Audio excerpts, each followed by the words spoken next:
The receipt he shouldn't have touched. The waitress stared at the receipt, frozen. "Who gave you this?" she asked, her voice low and cautious. Noah's smile faltered. "The old man I paid for. He just left it there." Her eyes scanned the nearly empty diner.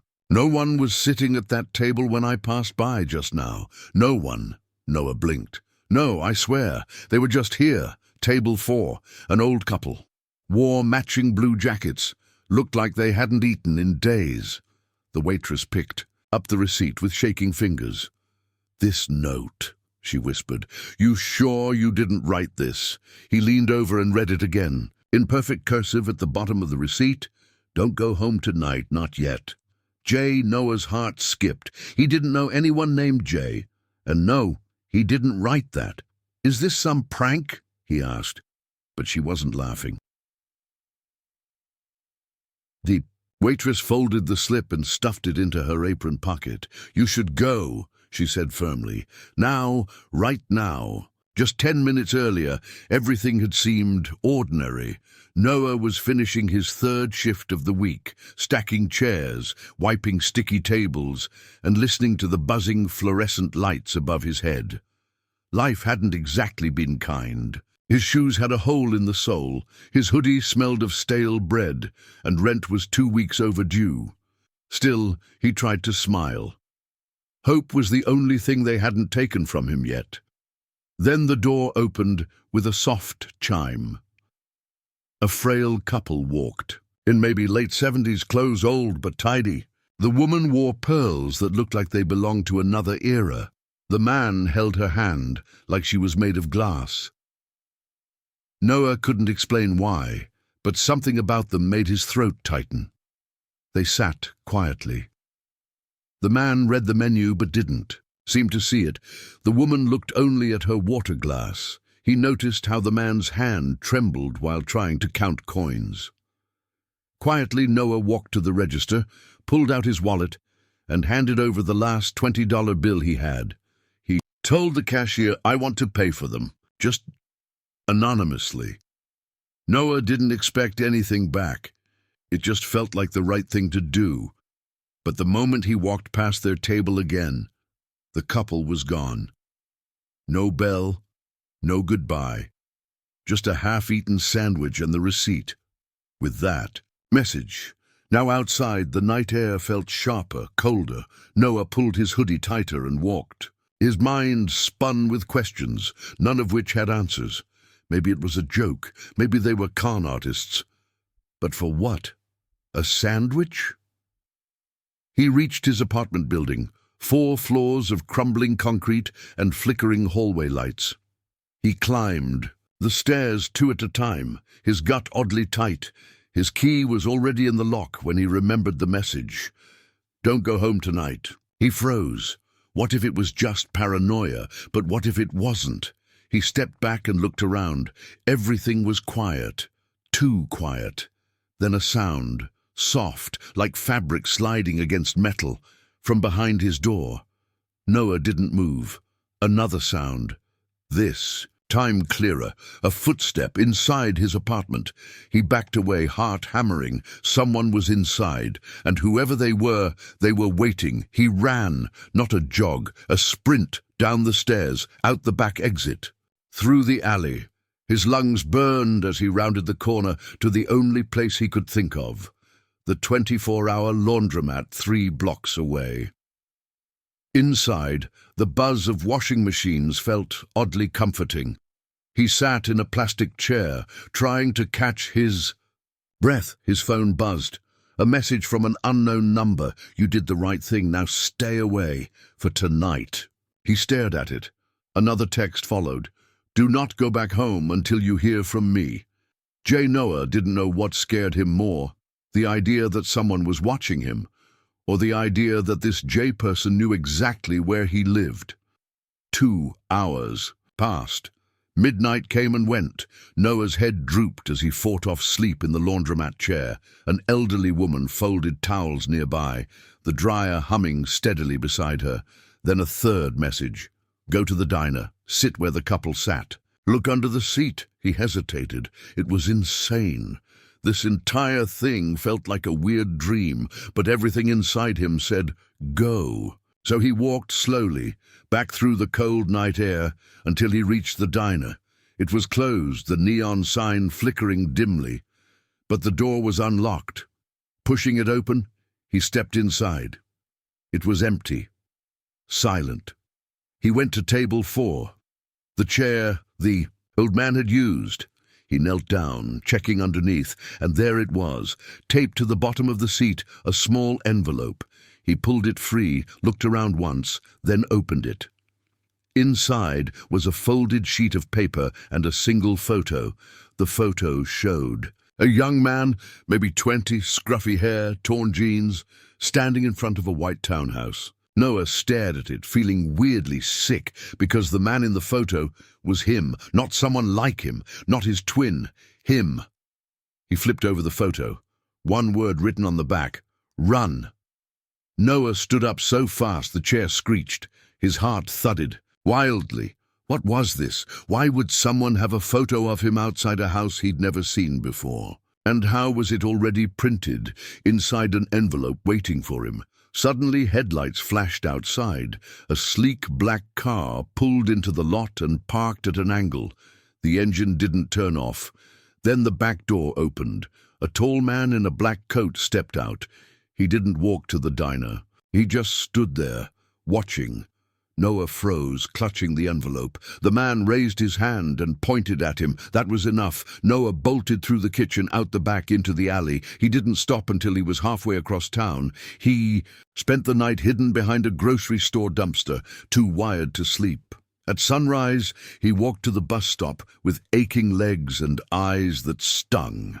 He had no idea what day it was, or why this was happening, or who was chasing him, or warning him. All he knew was that someone had been in his apartment. Someone wanted to hurt him, and someone else, Jay, was trying to keep him alive.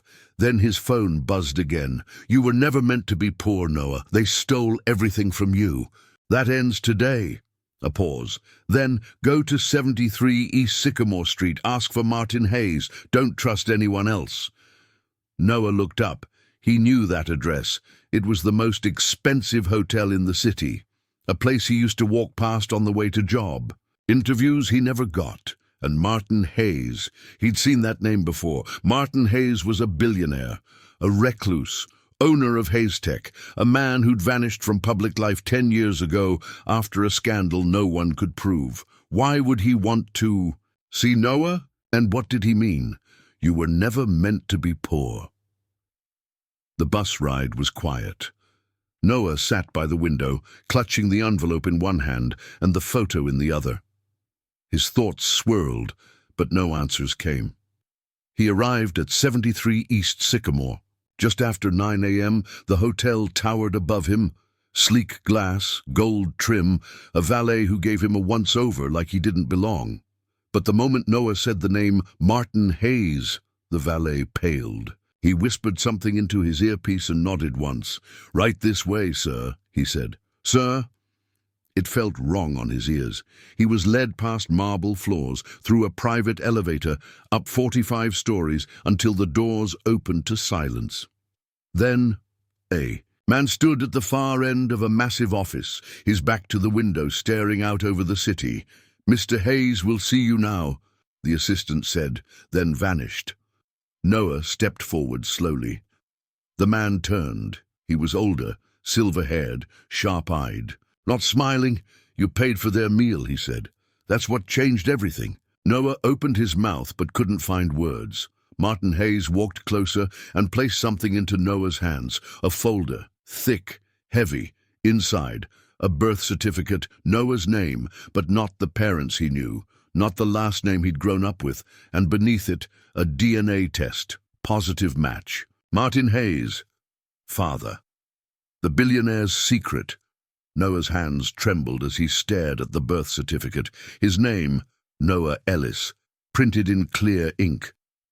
But the names listed under parents didn't belong to the mother who'd raised him. They belonged to father, Martin Thomas Hayes, mother, Eleanor Grace Whitmore. He looked up slowly. You're saying... Noah's voice caught. You're saying I'm your son? Martin Hayes didn't blink. Noah Whitmore Hayes, your real name. You were born at St. Joseph's Hospital, switched when you were 3 weeks old. No, Noah whispered. That's not possible. My mom, she raised me alone. She worked double shifts. She's not your mother, Noah. The room tilted slightly. He wanted to run, but his feet were rooted to the floor. Martin sighed and walked to a leather folder on the desk. He pulled out a worn photo, a young woman holding a newborn. She had gentle eyes, auburn hair, and the same crooked smile Noah saw in the mirror every day. This was Eleanor, Martin said. Your mother, my wife. Noah blinked at the image. She died when you were a baby, Martin continued. There was a fire. Our house burned down. He swallowed hard, grief flashing behind his eyes. I was told you died with her. I buried an empty casket. Noah shook his head. No, this is insane. I've never seen you before. Why? Now, why? You weren't supposed to find out this way, Martin interrupted. But last night changed everything. You made a choice, one small act of kindness, and that's how we knew it was really you. What does that even mean? Noah snapped. How does buying a sandwich prove anything? Martin's expression softened. Because she told me. Eleanor. Before she died, she said, if he grows up and becomes like you, cold, selfish, then we've failed. But if someday he gives his last dollar to someone who needs it more, that's how you'll know. That's your son. Noah's throat tightened. He couldn't breathe, couldn't think. The receipt, the old couple, the note. Don't go home tonight. That had been planned, set in motion years ago. But how? Noah asked. Why now? How did you even find me? Martin turned away. Because someone else found you first, and they want you dead. The silence stretched for several seconds. Noah stared at him, stunned. Dead? What are you talking about? Martin walked to a cabinet and pulled out a thick file labeled Whitmore. Cover protocol.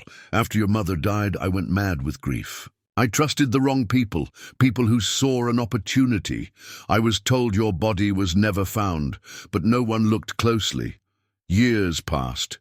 The man who helped switch you out of my life, he raised you, hid you from me, used my money to do it. Noah froze. Wait. The man who raised me, my Uncle Pete. He said he was a friend of my mom's. He said she died in a car crash. Martin's eyes darkened.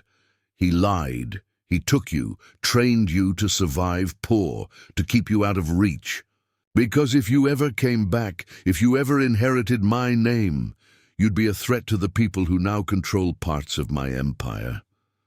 Noah stumbled backward, his head pounding. So, you're saying I've lived my entire life as a decoy? Poor, alone, scraping by, while someone else sits in your mansion? Martin didn't deny it. You were hidden, yes, but not forgotten. I've spent the last 2 years unraveling what happened. When you bought that meal last night, my team confirmed your identity. Facial recognition, DNA on the receipt. They were watching. That's when I ordered the warning. Noah stared at him, horrified. So that message, don't go home tonight, that was from you? Martin nodded. Yes, we intercepted an order. They sent someone to eliminate you once they suspected you might be close to me. Noah sank into a chair. They broke into my apartment. Martin's expression grew hard. They weren't there to steal. They were there to silence you. Noah buried his face in his hands. This was too much, too fast. Yesterday, he was scrubbing dishes in a rundown diner. Now he was the son of a billionaire, targeted by people he didn't even know. Why not go to the police? He asked. Martin hesitated. Because one of them is the police. Noah's blood ran cold. Someone in law enforcement, he whispered. Martin nodded. They're embedded. They've erased records, manipulated files. If we go public too soon, they'll spin the narrative before we can act. He paused, then added, they've already erased your records once before. They'll do it again. Noah stared blankly. What? What do you want me to do? Martin knelt beside him and opened the folder again. Inside were documents with official stamps, his new, real identity, a bank account number, a security pass. This is who you are. You can walk away now, and I'll make sure you're safe. Or you can stay and help me bring down the people who destroyed our lives. Noah laughed bitterly. Help you? I'm a dishwasher. What can I possibly do? Martin leaned forward. They know I'm dying. Noah froze. Martin's voice softened. Late-stage cancer. 2 months left, maybe less. I have no heir. No one to finish this. Noah stared at him, stunned. I need someone they won't see coming. Someone with nothing to lose. Someone like you. The words echoed in Noah's head. 2 months to destroy the people who stole everything from us. 2 months to become the man they never saw coming. He didn't speak. Not for a long time. But he didn't walk out either. That night, Noah slept in a penthouse suite, 30 stories above the city, wrapped in blankets softer than anything he'd ever touched. But sleep didn't come easily. He dreamt of fire, of a woman with auburn hair, singing to him softly as flames closed in. He woke up screaming. The next morning he found a sealed envelope on the table. Inside was a handwritten letter. Noah, if you're reading this, it means we've found each other at last. I knew you would come back. I knew the world couldn't bury your soul. Forgive me for not being there. But know this. You are more than their lies. You are loved. A tear fell onto the page before he realized he was crying. Later, Martin introduced him to someone new, a woman, maybe mid-40s, sharp-eyed in a navy suit. This is Lydia. She used to run intelligence in Eastern Europe. Now she works. And for me, Lydia shook his hand. Welcome to war. She laid out files, maps, photos. These are the people who stole your life. She pointed at a photo of a clean-cut man in a grey suit. This is Daniel Kern, CFO of Hayes Tech. But he wasn't always. 10 years ago, he was security. Then one day, Martin trusted him with a signature, and suddenly, Martin's assets began to vanish. Martin nodded grimly. He made it look legal, sold divisions I never authorized, hid money offshore. Now he's trying to push me out completely, Lydia added. He doesn't know we found you. Not yet, but he will. Noah swallowed hard, and when he does, Lydia gave a grim smile. He'll panic, and that's when he'll make mistakes. Over the next few days, Noah trained, not with guns, but with knowledge. Lydia taught him how to move, think, and speak like someone who belonged in boardrooms. Martin gave him access to files, taught him the history of the company and the real mission they once had, building tech that helped people, not just billionaires. And slowly, Noah changed. He walked straighter, spoke clearer. He studied the people who'd stolen his legacy and began to understand how they'd done it. Deceit, paper trails, lies buried under smiles. He also learned one more thing. The old couple at the diner had been part of Martin's team, retired agents who'd gone undercover to trigger the test, and they had vanished the day after. One night, just as he was settling in, Noah got a new message on his encrypted phone. You're not safe here anymore. Someone knows. It wasn't from Lydia or Martin. The sender name read simply J. His heart thumped J again, the same person who'd warned him at the diner. He ran to Martin's room, but when he pushed the door open, it was empty, and the window was wide open. On the bed, a single sheet of paper. Noah picked it up. 4 words. They got to him. Vanishing acts and deadly secrets. Noah's hands shook as he stared at the note. They got to him. Martin, his real father, the man who had just trusted him with a world Noah barely understood, was gone. Vanished like a ghost, leaving no trace except that chilling message. Noah's mind raced. Who was they? Who had taken Martin? And why? His phone buzzed again. A new message popped up from Jay. They're watching. Stay quiet. Don't trust anyone but me. Noah swallowed the lump in his throat. He was sinking deeper than ever before, and the water was cold, dark, and filled with sharks. It was Lydia who broke the silence the next morning. "I've combed through every security camera within a 10-mile radius of here," she said grimly. "There's no sign of Martin leaving the building, no vehicle, no footprints." Noah's heart pounded. Could it be a kidnapping? Lydia nodded. "That's what it looks like. But whoever did this is professional, and they left no clues." Noah clenched his fists. They took him for a reason. They decided to pull out every resource Martin left behind: files, recordings, phone logs, then a breakthrough. Martin's phone had one outgoing call the night before he disappeared.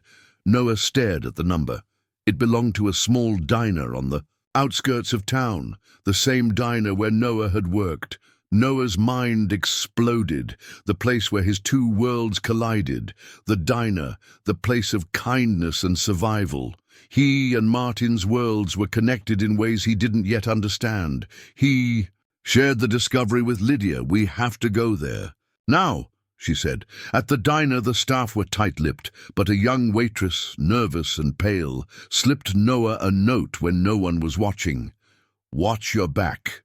They're everywhere." Noah's pulse quickened. That was the second warning. Someone else was trying to protect him or warn him. As they searched the diner, a waitress appeared, older, kind-faced, with eyes full of sadness. Noah recognized her immediately. "Mrs. Harland?" he asked softly.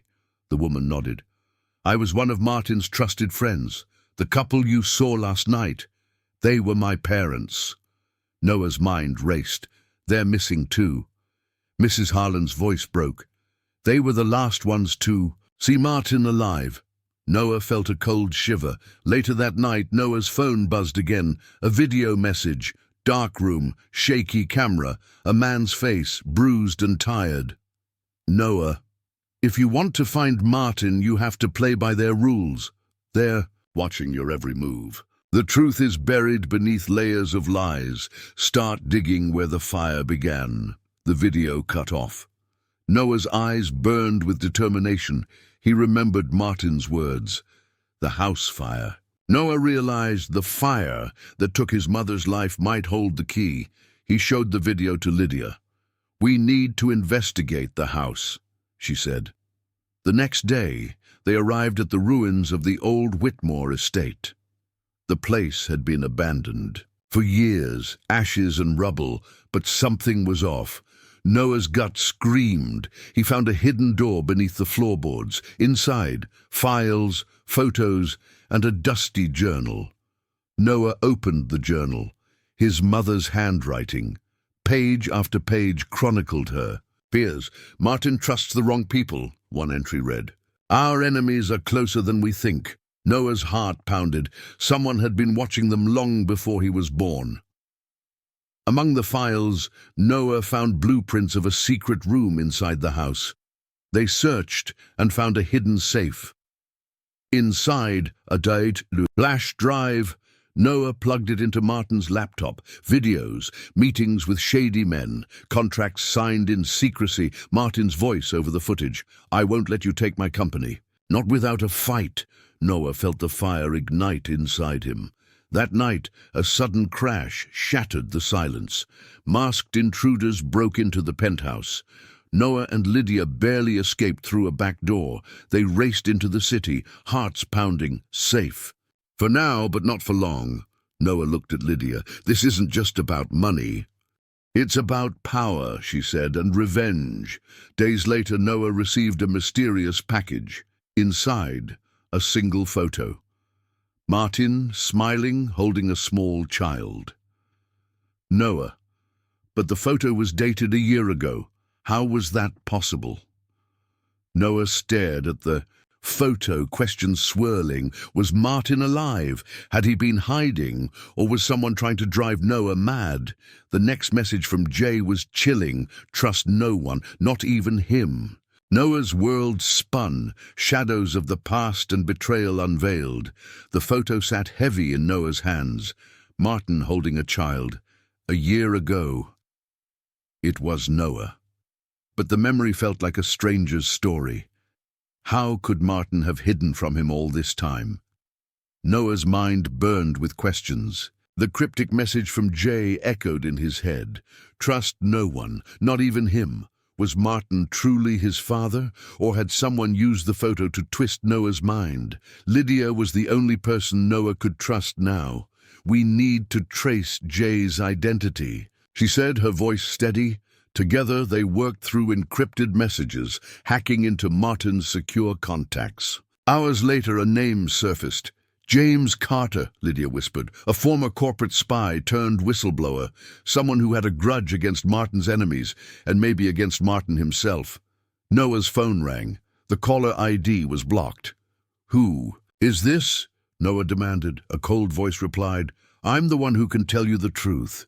Meet me at the old train station at midnight. Come alone. Then the line went dead. Noah glanced at Lydia. We don't have a choice, she said at the abandoned train station. The air was thick with tension. A shadow stepped forward. James Carter, the man said. His face was worn, eyes sharp. I've been watching you, Noah. Noah's heart pounded. Why? He asked. James looked away briefly. Because Martin's disappearance is bigger than you know. It involves betrayal from those closest to him. Noah clenched his fists. Who betrayed him? James smiled bitterly. Martin's business partner, Victor Hall. He wanted everything. When Martin refused, Victor made a deal with dangerous people. Noah's mind flashed back. Victor Hall, the man who had always seemed friendly but distant, had he been behind Martin's kidnapping? James continued. Victor arranged the fire that killed your mother. It wasn't an accident. Noah staggered. You're lying, he whispered. James shook his head. I have proof. James handed Noah a USB drive. Everything you need is on here, but be careful. Victor has eyes everywhere. Noah pocketed the drive. Why help me? James's eyes softened. Because I believe you're the key to ending this. Back at the safe house, Noah and Lydia examined the files. Emails between Victor and unknown contacts, plans to seize Martin's company, and disturbing evidence of a planned fire. Noah's blood ran cold. His whole life had been a lie. Suddenly the door slammed open. Masked men stormed in. Noah grabbed Lydia's hand. We have to run. They escaped through a hidden passage. Outside, sirens wailed. Police had been tipped off. Noah and Lydia vanished into the night. Days passed. Noah dug deeper into the files. He found a video message Martin had recorded before his disappearance. Martin's voice trembled. If you're watching this, it means I'm in danger. Trust no one. Protect my son. The truth will set us free. Noah's resolve hardened. He was no longer the poor boy at the diner. He was a son seeking justice. But the final twist came when Noah received a message from Martin himself.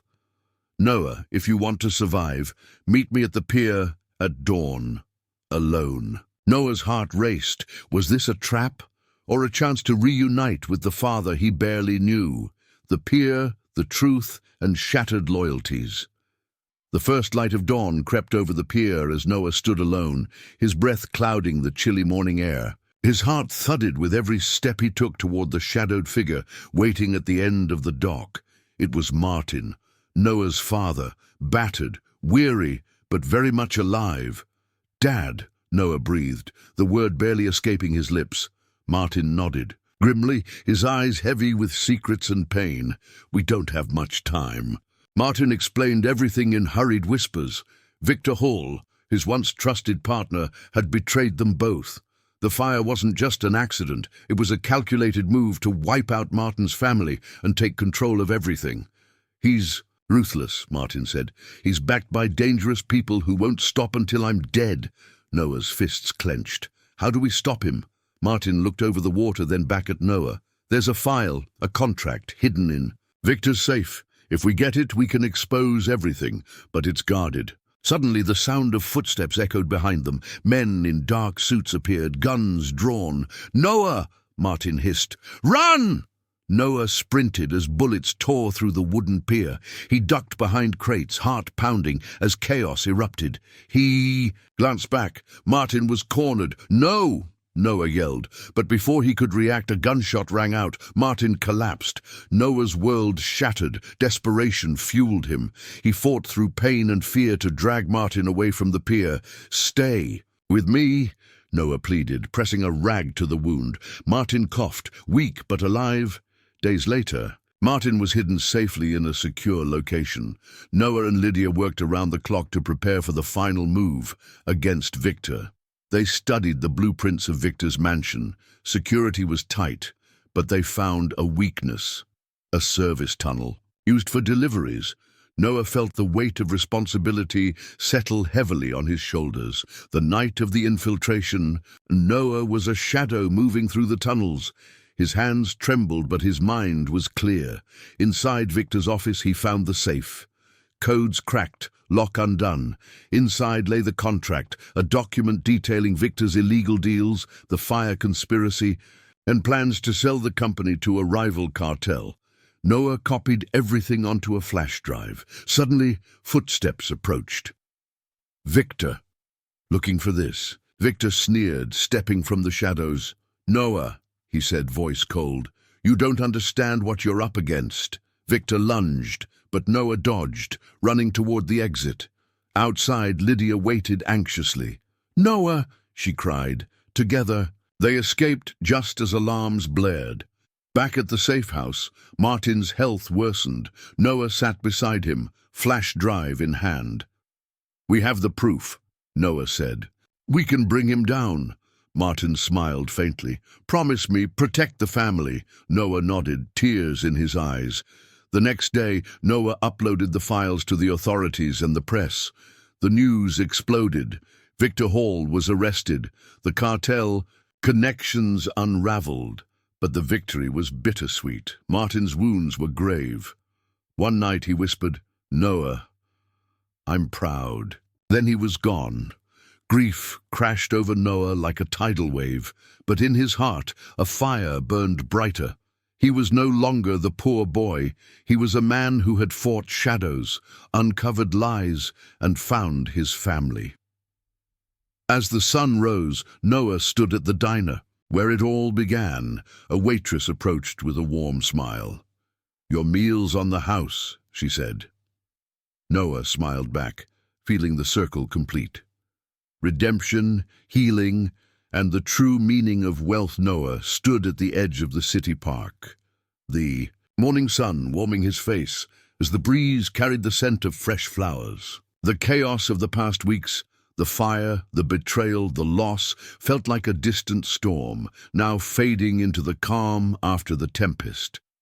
He remembered the first moment he had stepped into the diner, a poor boy with nothing but hope and a willingness to help. Back then, life had seemed simple, but the truth beneath it was tangled and dark. Now, everything had changed.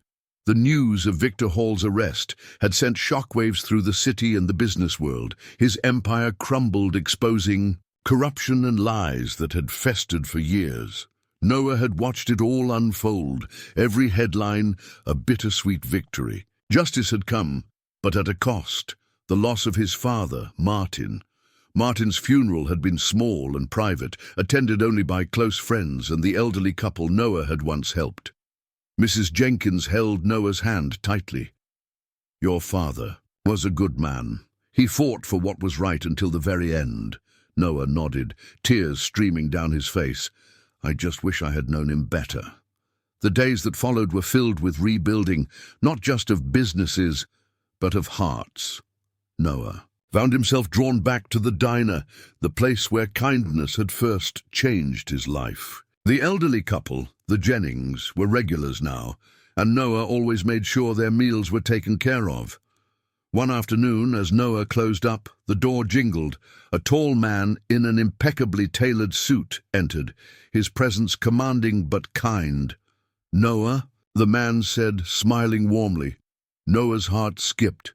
"Mr. Sinclair," he said, recognizing the millionaire who had mysteriously arrived the day after Noah paid for the elderly couple's meal. Mr. Sinclair shook Noah's hand firmly. "I've Been watching you, he said. Your courage, your integrity, they're rare. Noah looked down. I just did what felt right. Mr. Sinclair smiled. There's more to you than that. I want to help you build a future. Not just for you, but for others like you. Over the next months, Noah worked alongside Mr. Sinclair to create a foundation dedicated to helping struggling families and young people. The mission was clear: to provide hope and opportunity where life had offered little. At the ribbon-cutting ceremony for the Foundation's first community center, Noah spoke from the heart. I was once just a boy who had nothing but a choice, to give or to turn away. Choosing to help changed my life forever. He paused, eyes glistening. Sometimes, losing everything is the only way to find who you truly are. The crowd applauded, but Noah's thoughts drifted to his father. Martin's legacy wasn't the money or the company. It was the courage to stand up for what's right, even when it seemed impossible. In the quiet moments, Noah often returned to the diner, the place where it all started, where kindness was the spark that ignited his journey. Mrs. Jenkins smiled at him one day. "You remind me of your father," she said softly. Noah nodded. "And I remind myself to keep his spirit alive." Life wasn't perfect. There were days of doubt, loneliness, and grief. But Noah knew now that true wealth wasn't in riches. It was in the people we choose to love, the courage to forgive, and the strength to move forward.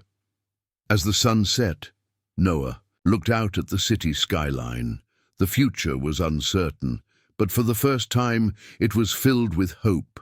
And in his heart, the poor boy who once paid for a stranger's meal had become a man who would change the world. The end.